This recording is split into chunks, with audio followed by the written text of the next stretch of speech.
Situé en bordure de la mer orientale, le Vietnam connaît de formidables opportunités d'échanges commerciaux, de développement socio-économique, mais aussi autant de défis importants à l'œuvre de défense de la souveraineté nationale en mer.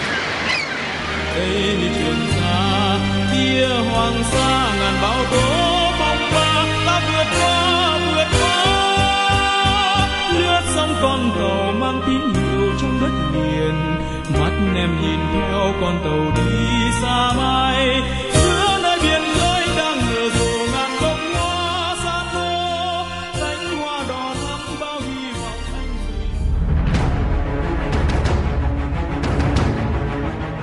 L'accord de Genève, signé le 20 juillet 1954, a mis un terme à la guerre d'Indochine. L'article 1 stipule que la rivière de Ben Hai au 17e parallèle sera la ligne de démarcation militaire provisoire. Cette dernière est également prolongée dans les eaux territoriales par un trait perpendiculaire au tracé général de la côte au terme de l'article 4 du dit accord.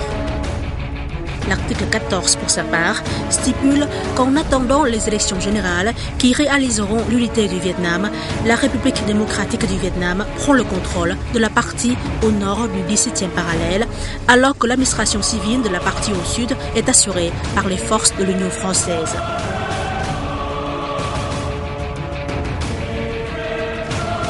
Les archipels de Hoang Sa Paracel et de Cheung Sa Spratley, vu l'opposition au sud par rapport au 17e parallèle, se trouvaient sous l'autorité des forces de l'Union française, dont l'État du Vietnam au sud de l'ancien empereur Bao Dai.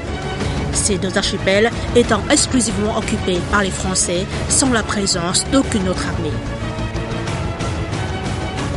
En avril 1956, les troupes du corps expéditionnel français d'Indochine ont officiellement quitté le sud du Vietnam. Les forces armées de l'État du Vietnam, nommées plus tard la République du Vietnam, en ont pris le relais pour contrôler Hoang Sa et Cheung Sa.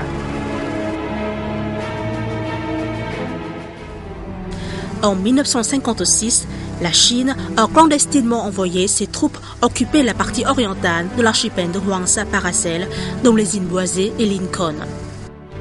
Dans la même période, les troupes de Taïwan ont pour leur part occupé de manière illégale l'île Ituaba, la plus grande parmi les îles de Cheung Sa Spratley. Cependant, sur le plan juridique, ces actes d'occupation de la Chine et de Taïwan n'engendrent pas la souveraineté car les archipels de Hoang Sa Paracel et de Cheung Sa Spratley étaient déjà vietnamiens.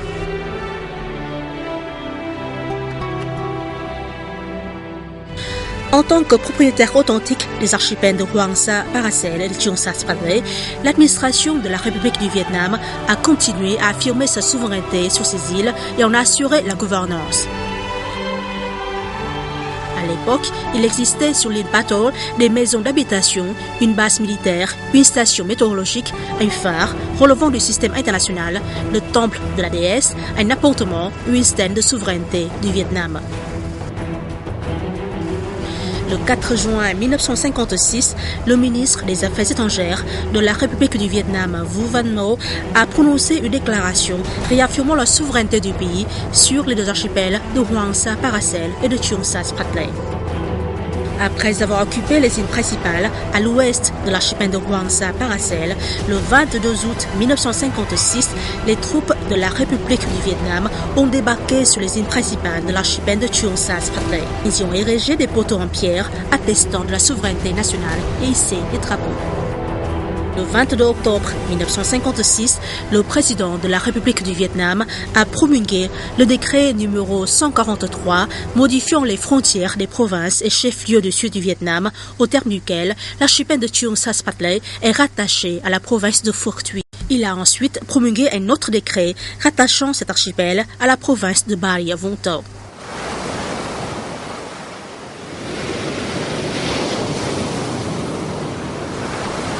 Le 21 février 1959, des soldats chinois déguisés en pêcheurs ont clandestinement débarqué sur les îles Robert, Drummond et Ducken en vue d'occuper le groupe des îles occidentales de l'archipel de Hoang Sa Paracel. Mais ce complot a été tenu en échec par les forces militaires de la République du Vietnam qui ont alors arrêté 82 faux pêcheurs et 5 bateaux de pêche armés chinois, lesquels ont ensuite été détenus à Da Nang avant d'être remis à la Chine.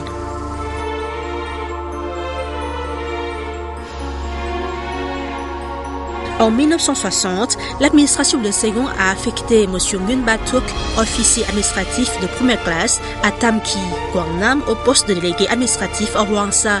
Ce dernier a été remplacé par M.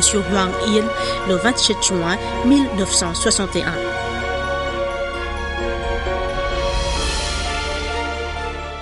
Le 13 juillet 1961, le président de la République du Vietnam a signé le décret numéro 174 plaçant l'archipel de Hoang Sa, relevant alors de la province de Thu Thien, sous l'administration de la province de Quang Nam, créant une unité administrative au niveau communal nommée Dinh Hai. La commune de Dinh Hai relève du district de Hoa Vang et est sous l'autorité d'un délégué d'administration.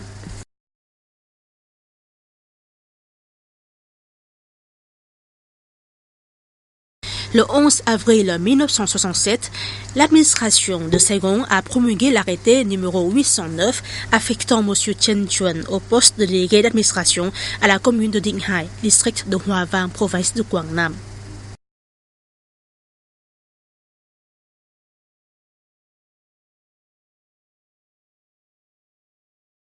Le 6 septembre 1973, le ministre de l'Intérieur de l'administration de Saigon a signé l'arrêté numéro 420 rattachant l'archipel de Cheung Sa Spratley à la commune de Phuc Hai, district de Det Do, province de Phuc Tuy.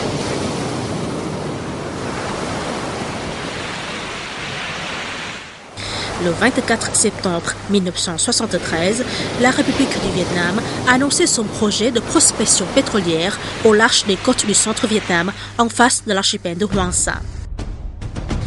À partir du 15 janvier 1974, les troupes chinoises ont attaqué Hoang Sa en plantant des drapeaux sur les îles Robert, Mani, Duncan et Drummond dans la partie occidentale de l'archipel. Le 16 janvier 1974, le ministre des Affaires étrangères de la République du Vietnam, Vuong Van Bac, a tenu une conférence de presse afin de dénoncer Pékin pour avoir envoyé ses navires de guerre dans les parages de Hoang Sa et débarqué ses troupes sur les îles Robert, Mani, Duncan et Drummond dans la partie occidentale de cet archipel.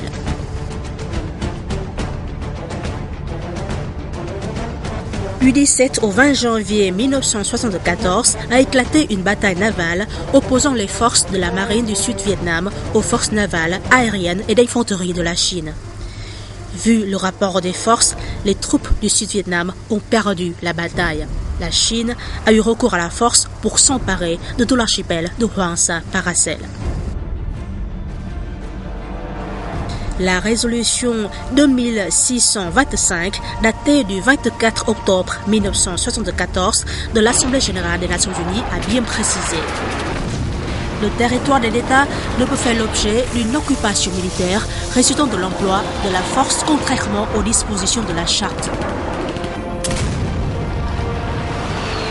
Le territoire de l'État ne peut faire l'objet d'une acquisition par un autre État à la suite du recours à la menace ou à l'emploi de la force.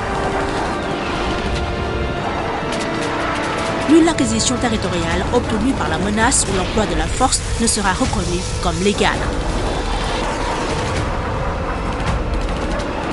L'acquisition forcée par la Chine de l'archipel de Hoang Sa a sérieusement violé la Charte et la résolution 2625 des Nations Unies.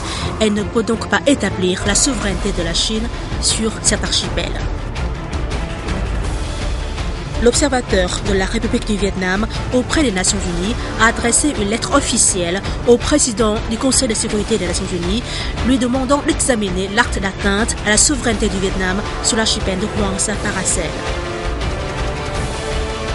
Le 19 janvier 1974, le ministère des Affaires étrangères de la République du Vietnam a rendu public le communiqué numéro 015 appelant les peuples épris de paix et de justice à condamner l'invasion violente chinoise, exhortant la Chine à mettre fin à ces actes dangereux.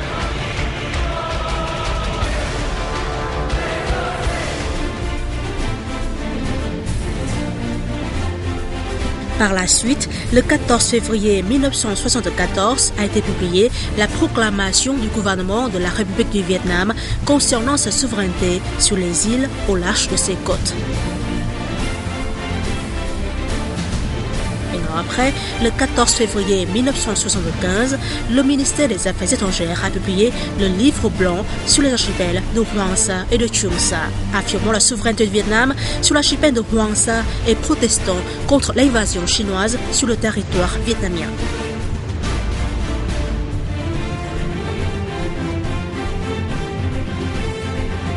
Le 26 janvier 1974, le gouvernement révolutionnaire provisoire de la République du Sud-Vietnam a déclaré sa position de 3 points, affirmant que la souveraineté et l'intégrité territoriale étaient des questions sacrées pour chaque peuple et réclamant un règlement pacifique des différents territoriaux dans l'esprit d'égalité et de respect mutuel.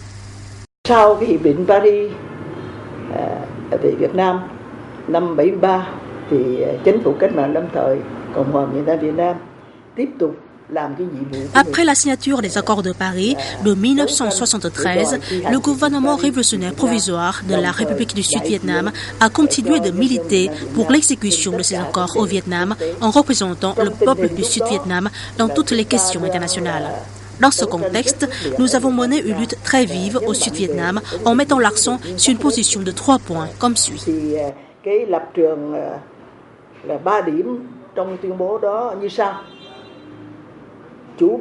Tout d'abord, la souveraineté et l'intégrité territoriale sont sacrées pour chaque peuple.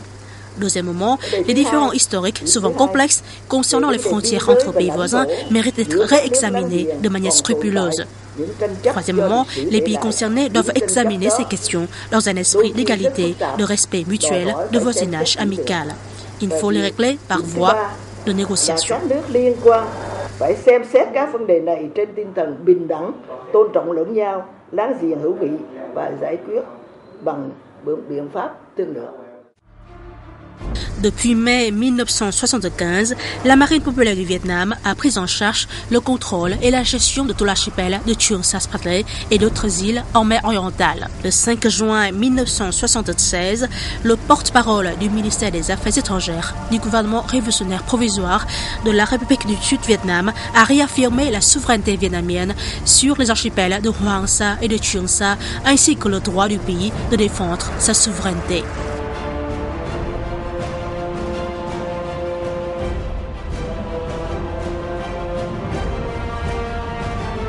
En septembre 1975, lors de sa rencontre avec la délégation du Parti communiste du Vietnam en visite en Chine, le dirigeant chinois Deng Xiaoping, les divergences entre les deux pays sur la question des archipels de Hoàng Sa Paracel et de Trường Sa Spratly pourront être réglées par voie de négociation. Ce fait a été mentionné dans le mémorandum de la République populaire de Chine datant du 12 mai 1988.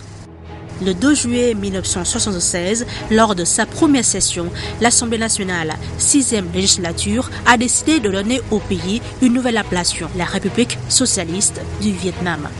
Conformément au droit international, la République socialiste du Vietnam, représentant d'un Vietnam unifié, hérite de la propriété des îles et archipels des administrations précédentes.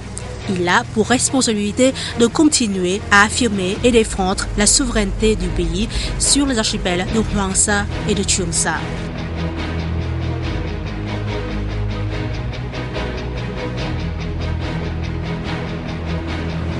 L'État de la République socialiste du Vietnam a mené diverses activités pour exercer sa souveraineté sur Trường Sa et défendre sa souveraineté sur Hoàng Sa qui souffre encore de l'occupation illégale de la Chine. Sur le plan juridique, le Vietnam a promulgué un bon nombre de textes législatifs et réglementaires affirmant sa souveraineté sur Hoàng Sa et Trường Sa. Le gouvernement vietnamien a rendu publique la déclaration sur les zones maritimes du Vietnam. En 1977, la déclaration sur la ligne de base à partir de laquelle sera mesurée la mer territoriale en 1982. L'Assemblée nationale a adopté la loi sur les frontières nationales en 2003 et la loi sur la mer du Vietnam en 2012. Le 23 juin 1994, l'Assemblée nationale a adopté une résolution sur la ratification de la Convention des Nations unies sur le droit de la mer de 1982 en affirmant encore une fois la souveraineté du Vietnam sur les deux archipels de Hoàng Sa et Trường Sa. Les années 1979, 1981, 1984, 1988, le Vietnam a publié le livre blanc fournissant des preuves juridiques et historiques de sa souveraineté sur Hoàng Sa, Paracel et Trường Sa, Spratly. Sur le plan international, le Vietnam a également affirmé sans cesse sa souveraineté sur ses territoires lors des conférences régionales et internationales.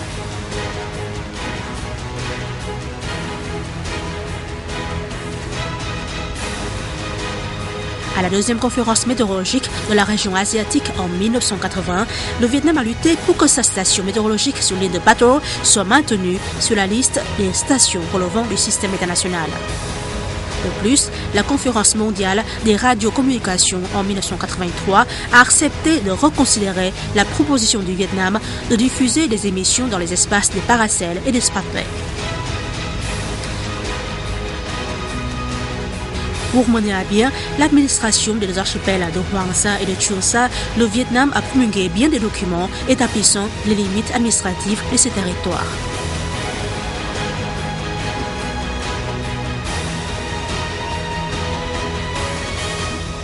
En 1982, le gouvernement vietnamien a adopté la résolution numéro 194 sur l'établissement du district de Hoàng Sa relevant de la province de Quang Nam Da Nang et du district de Trường Sa relevant de la province de Dong Nai.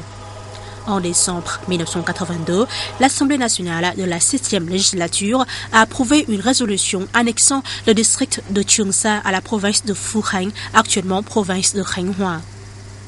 En novembre 1996, lors de sa 10e session, l'Assemblée nationale de la 9e législature a adopté une résolution rattachant le district de Hoàng Sa à la ville de Da Nang, relevant du pouvoir central. Depuis lors, les collectivités locales des deux districts de Hoàng Sa et de Trường Sa ont toujours pleinement exercé leurs fonctions.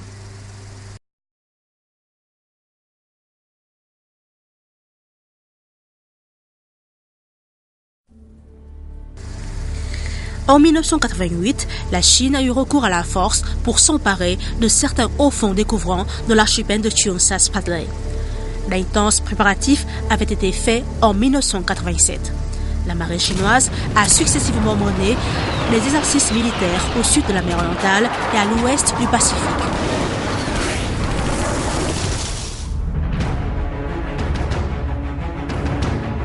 En février 1988, un grand nombre de navires de guerre, dont des destroyers et des lance-missiles chinois, ont traversé l'île de Hainan en direction des Spratly. Les navires ont sans cesse défié les bateaux de transport vietnamiens dans les parages du Fiery Cross Reef et Qualton Reef en entravant leurs activités. Les soldats chinois y ont planté des drapeaux et envoyé fréquemment des navires de guerre défier et fait obstacle aux bateaux ravitailleurs du Vietnam en opération entre les îles placées sous le contrôle de la marine vietnamienne.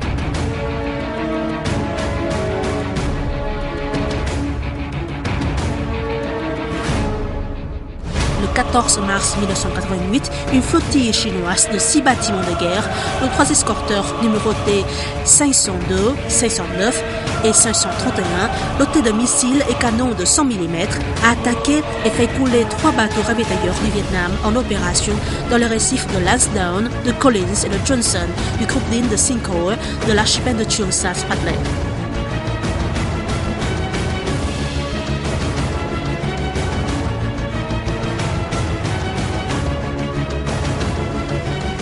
À l'issue de cette attaque, 64 cadres et soldats de la marine vietnamienne ainsi que 3 bateaux de transport gisent désormais au fond des eaux de leur patrie.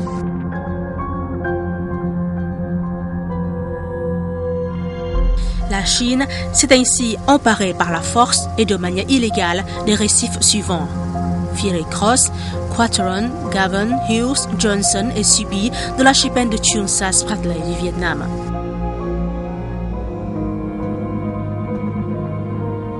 Les soldats de la marine de l'armée populaire du Vietnam ont vaillamment défendu le drapeau du Vietnam, symbole de la souveraineté nationale, jusqu'à leur dernier souffle. Dẫu biết rằng có thể sẽ phải hy sinh, song các anh quyết không lùi bước.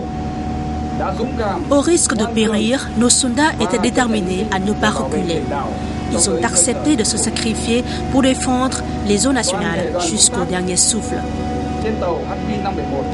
Tout l'équipage de la frégate HQ 561 se permet de présenter son admiration à l'égard du lieutenant-colonel Chen Duc-Tong, sous-chef de la brigade 146, du capitaine de vaisseau Wu Fichu, commandant de la frégate HQ 604,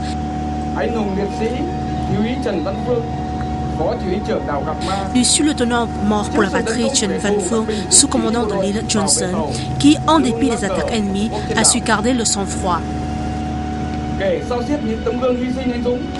Avec ses soldats, il a combattu pour protéger leur bateau et maintenir intact le drapeau national sur l'île. Ils sont morts pour la patrie, la tête haute, avec une indotabilité, une fierté à faire trembler l'ennemi. Le corps et le rame se sont fondus dans les eaux nationales.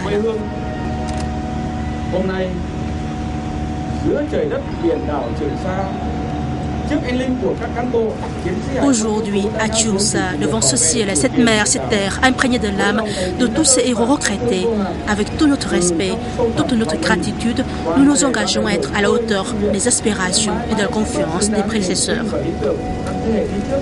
Nous nous consacrerons entièrement à la défense de la souveraineté maritime et insulaire du pays.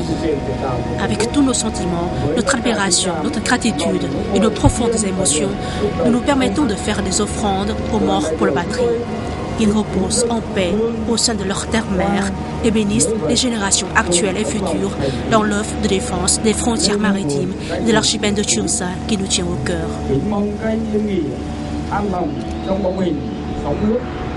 Phù độ cho thế hệ hôm nay và mãi sau mãi duyên biển trời Việt Nam, giữ vững Trường Sa thân yêu của Tổ quốc. Sous la pluie de feu s'agitait le drapeau national. Au moment ultime, les îles étaient transformées en frontières. De son corps, il a fait une barricade, faisant obstacle aux ennemis sur les eaux nationales.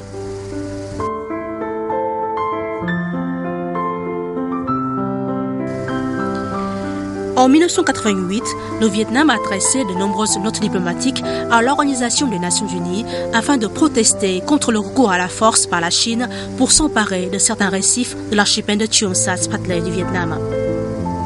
D'autre part, avec la bonne volonté de régler les désaccords par la voie de négociations pacifiques, dans ses notes en date du 17 et du 26 mars 1988, le Vietnam a proposé à la Chine de négocier leur litige, mais cette dernière a refusé en poursuivant son occupation illégale de ces récifs.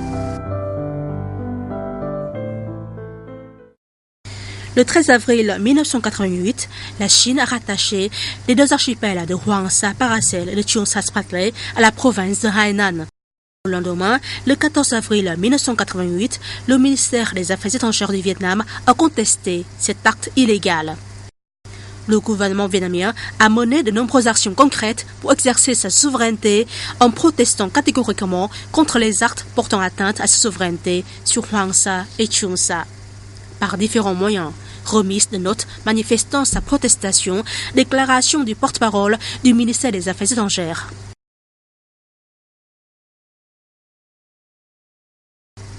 Devant la presse, le porte-parole de la diplomatie vietnamienne a à plusieurs reprises affirmé que le Vietnam dispose de suffisamment de preuves juridiques et historiques justifiant sa souveraineté incontestable sur les archipels de Hoàng Sa, Paracel et de Cheong Sa Spratley, que tout acte étranger sur ces deux archipels sans l'autorisation du Vietnam est tout à fait illégal et que le Vietnam proteste résolument contre les actes portant atteinte à sa souveraineté sur Hoàng Sa et Cheong Sa et demande à l'auteur de ces actes d'y mettre fin.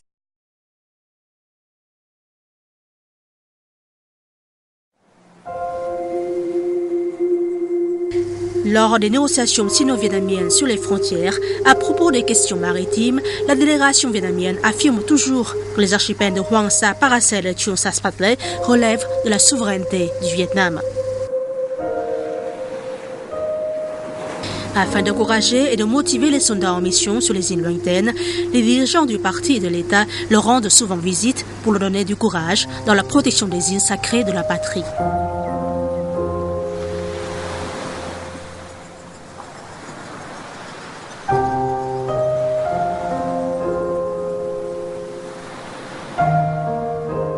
début 1985, le général Van Dien Dung, ministre vietnamien de la Défense, a visité l'archipel de Chuon Sa Spratley. En 1987, l'amiral Javan Kuon, chef de l'état-major de la marine vietnamienne, s'y est également rendu. En 1994, c'était au tour du vice-premier ministre Chun Duc-Luong.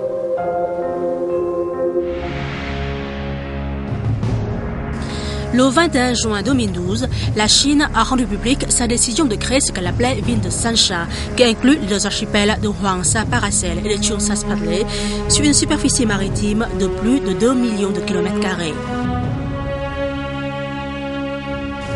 Ensuite, elle a mené une série d'actions en vue de fortifier la soi-disant ville de Sansha et le camp militaire sur l'archipel de Hoang Sa Paracel.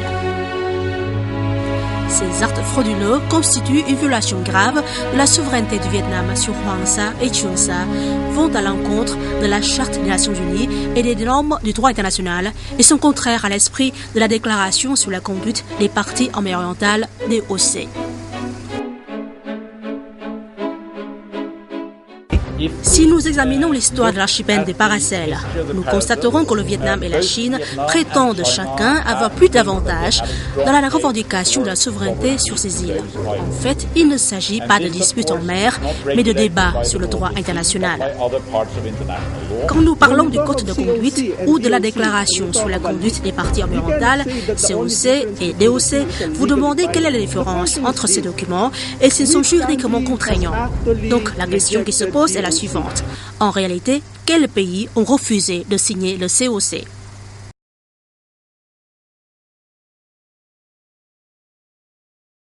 Nous n'admettons aucune contrainte ou violation des conventions et du droit international, y compris la Convention des Nations Unies sur le droit de la mer et la Déclaration sur la conduite des parties en mer orientale (DOC).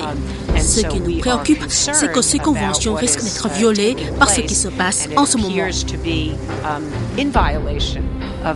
Suite à la publication par la Chine de sa décision de créer la ville de Sansha, le ministère vietnamien des Affaires étrangères lui a adressé une note contestataire. Son porte-parole a adressé sa protestation. Les Philippines ont de leur côté adressé une note protestant contre cet acte. Le porte-parole du ministère philippin des Affaires étrangères a déclaré « Le gouvernement philippin exprime sa vive inquiétude et proteste contre la création par la Chine d'une garnison militaire sur l'île boisée de l'archipel des Paracels. »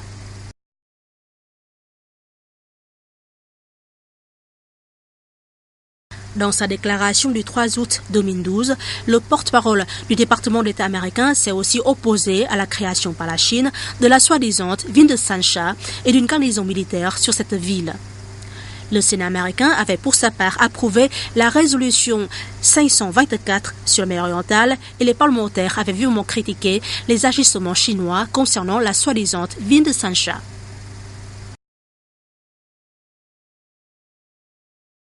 Les documents juridiques et historiques datant de l'époque féodale, coloniale ou de nos jours permettent de justifier éloquemment que le Vietnam a établi, exercé et protégé sa souveraineté sur les deux archipels de Hoang Sa Paracel et de Chuon Sa Spratley de manière pacifique, continue et conforme au droit international.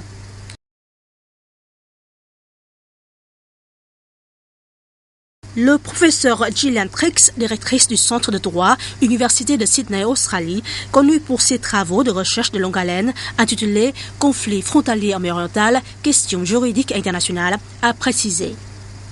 La position vietnamienne est plus pertinente.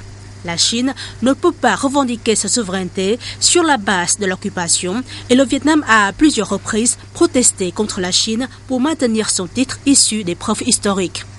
Dans ce contexte, il est possible que le droit international reconnaît au Vietnam plus de droits que la Chine pour ce qui est de la souveraineté sur l'archipel de Hoang Sa Paracel.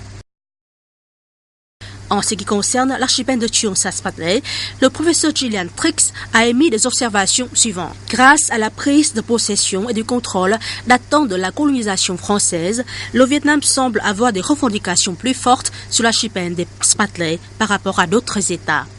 Il dispose de revendications séculaires à travers toute la dynastie annamite et a depuis 1956 occupé de nombreuses îles. Avec la bonne volonté d'un peuple pacifique, désireux de maintenir la paix et la stabilité environnementale, de promouvoir la prospérité régionale,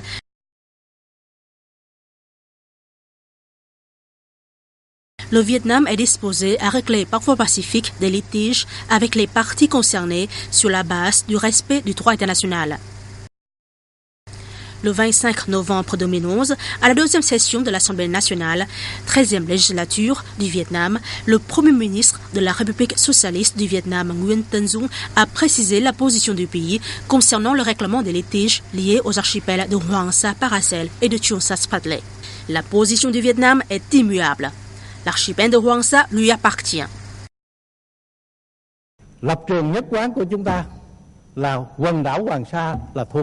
Le Vietnam préconise toujours de revendiquer pacifiquement sa souveraineté sur Hoàng Sa, conformément à la Charte des Nations Unies, à la Convention internationale sur le droit de la mer de 1982, à la Déclaration sur la conduite des parties environnementales DOC.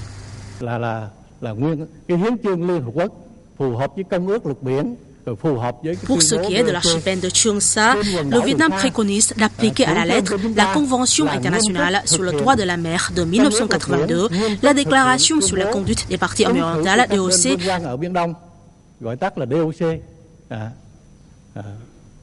ainsi que les conventions bilatérales conclues entre le Vietnam et la Chine, au terme desquelles les parties concernées doivent maintenir le statu quo, s'abstenir de tout acte susceptible de complexifier la situation et de porter atteinte à la paix, à la stabilité dans la région.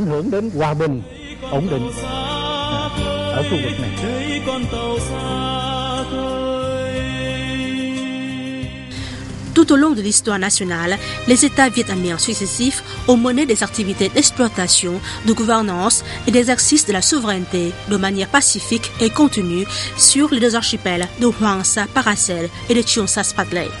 Ceux-ci sont devenus une partie intégrante du territoire vietnamien.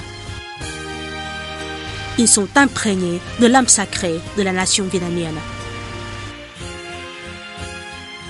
Les rivières peuvent se tarir, les montagnes peuvent s'affaisser, mais cette vérité demeurera toujours intacte.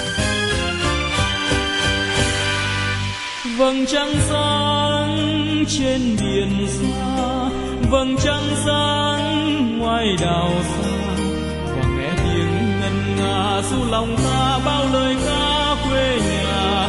Đây Trường Sa, kia Hoàng Sa, quần đảo tím hiên ngang thiên hùng ca.